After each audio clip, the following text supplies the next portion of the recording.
Good evening dear students. हमारा जो आज का टॉपिक है इसमें हम दो तीन कंसेप्ट डिस्कस करेंगे। एक कंसेप्ट है हमारा इक्वालिटी ऑफ वेक्टर्स, यानी किन वेक्टर्स को हम इक्वल कह सकते हैं। एक हमारा कंसेप्ट है फ्री वेक्टर्स क्या होते हैं, और एक हमारा कंसेप्ट है लोकलाइज्ड वेक्टर्स क्या होते हैं। तो देखिए डियर स्टूडेंट्स, मान लीजिए मेरे पास दो वेक्टर्स हैं। ये वेक्टर मेरा ए है, ये मेरा वेक्टर बी है। अब मैं कैसे चेक करूं कि ये दोनों वेक्टर इक्वल्स हैं या नहीं। तो प्यारे बच्चों, इसका एक सिंपल सा तरीका क्या है कि आप इन दोनों में से किसी भी एक वेक्टर को उठाइए और उस वेक्टर को उसी के पैरेलल लेते हुए जाइए। और जैसे मान लीजिए मैंने यहां से बी वेक्टर को उठाया, तो ये मैंने बी वेक्टर यहां से लिया और इसको मैंने यहां से उठाया। अब इसको इसी के पैरेलल लेके चलिए, और प्यारे बच्चों जो बी का टेल था इसको ए के टेल पे रख दीजिए। तो मैं इसको ऐसे इसी बी के पैरेलल प्यारे बच्चों लेके आया और मैंने इसका टेल ए के टेल पे रख दिया।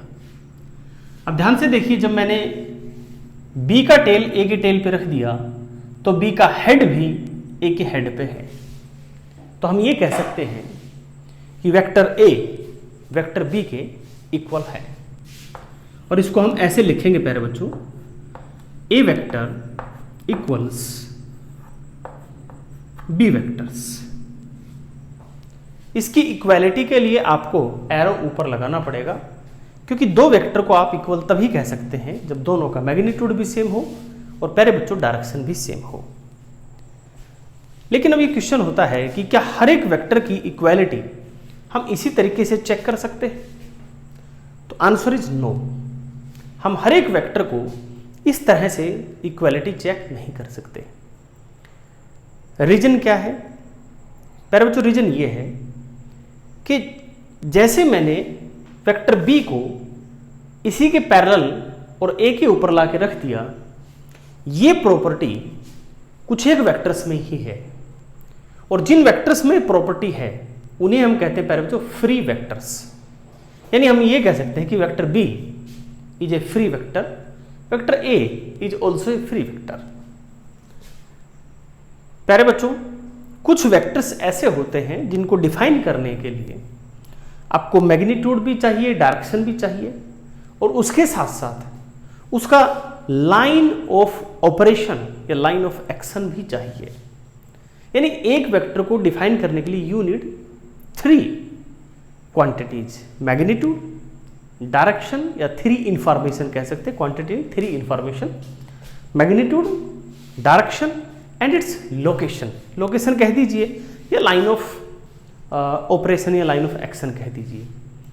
जैसे प्यारे बच्चों, मैं एक एग्जांपल लेता हूं। यहां पे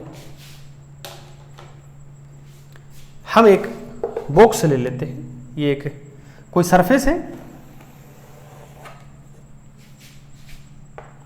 और उसके ऊपर ये कोई ब्लॉक रखा हुआ है, और आपने इस ब्लॉक के ऊपर एक फोर्स लगाया यहां।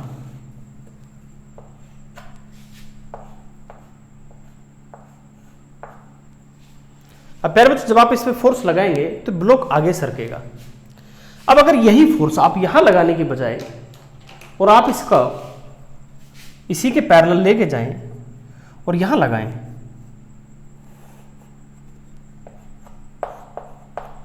तो प्यारे बच्चों ऐसा हो सकता है कि जो ये हमारा बॉक्स है इट टॉपल्स यानी कि ये इस प्रकार से लुढ़क जाए। जैसे मान लीजिए आप जब पढ़ते हैं तो आपके पास एक स्टडी डेस्क होता है, आपके घर पे भी एक स्टडी टेबल होती है। तो स्टडी टेबल को अगर आपने सरकाना है एक से जगह से दूसरी जगह, तो आप उसके जो एक प्रकार से जिस के ऊपर वो बैलेंस होता है उनके ऊपर आप धक्का मारते हो, वो सरक जाता है। अगर आप उस स्टडी टेबल को टॉप से सरकाएंगे तो हो सकता है वो गिर जाए, उसे हम कहते हैं टॉपलिंग। तो प्यारे बच्चों, ये वही फोर्स है, इसी को मैंने इसी के पैरेलल यहां सरका दिया। लेकिन अगर मैंने इस फोर्स को यहां से यहां सरका दिया तो मेरा जो इफेक्ट था वो चेंज हो गया। प्यारे बच्चों यहाँ इसका इफेक्ट ये था कि ये इसको आगे सरकाता है, यहाँ इसका इफेक्ट ये है कि इसको टॉपल करता है, इसको लुढ़काता है। Same force, same magnitude, same direction, but dear student different effects. तो ऐसे जो वेक्टर हैं इनको हम फ्री वेक्टर नहीं कह सकते, क्योंकि इनको बताने के लिए you need 3 piece of information, magnitude, direction and location. In this case these are known as free vectors. इसमें आपको सिर्फ मैग्नीट्यूड बताना है, डायरेक्शन बतानी है, लोकेशन बताने की जरूरत नहीं है। तो प्यारे बच्चों इस तरह के जो वेक्टर्स हैं उन्हें हम कहते हैं लोकलाइज्ड वेक्टर्स। तो these are actually localised vectors.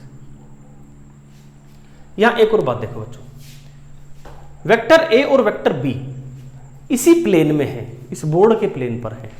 अगर ये अलग प्लेन पे हो, यानी ए वेक्टर यहां है, बी वेक्टर को मैं इस दीवार पे बना देता हूं, तो फिर भी मैं इसको पैरेलल इसके ले आऊंगा और मैं कह सकता हूं कि ये इक्वल वेक्टर है। लेकिन डियर स्टूडेंट्स इस केस में जो फोर्स है, ध्यान से देखना, ये जो फोर्स है यहां पे है, अगर इतना यही ऐसा ही एक फोर्स यहां हो जहां मैंने हाथ किया हुआ है, तो प्यारे बच्चों मैं इस डिस्प्लेसमेंट की बात नहीं कर रहा, मैं इस डिस्प्लेसमेंट की बात कर रहा हूं, तो भी ये फोर्स और ये फोर्स वेक्टर दोनों इक्वल नहीं है, ये बिल्कुल अलग है। तो प्यारे बच्चों ध्यान रहे, इक्वालिटी ऑफ वेक्टर जो हमने ऐसे लिखा है वो तभी है जब ये क्या है, दो आपको इंफॉर्मेशन की जरूरत है, यानी कि फ्री वेक्टर है। अगर लोकलाइज्ड वेक्टर है तो ये कंडीशन आप तभी लिख सकते हैं जब तीनों चीज सेम है, मैग्नीट्यूड भी सेम है, डायरेक्शन भी सेम है और लोकेशन भी सेम है। In that case you can say these two vectors are equal. तो प्यारे बच्चों इक्वालिटी की जो कंडीशन हमने बताई है आपको, सेम मैग्नीट्यूड, सेम डायरेक्शन, वो सिर्फ और सिर्फ फ्री वेक्टर्स के लिए है। लोकलाइज्ड वेक्टर के लिए मैंने क्या बताया, आपको 3 चीजें सेम करनी पड़ेगी। एक एग्जांपल हम इसका और लेते हैं। देखिए बच्चों ये मेरे पास एक पॉइंटर है, ये हम इसको बना देते हैं पॉइंटर को, ठीक है, ये हमने पॉइंटर बना दिया।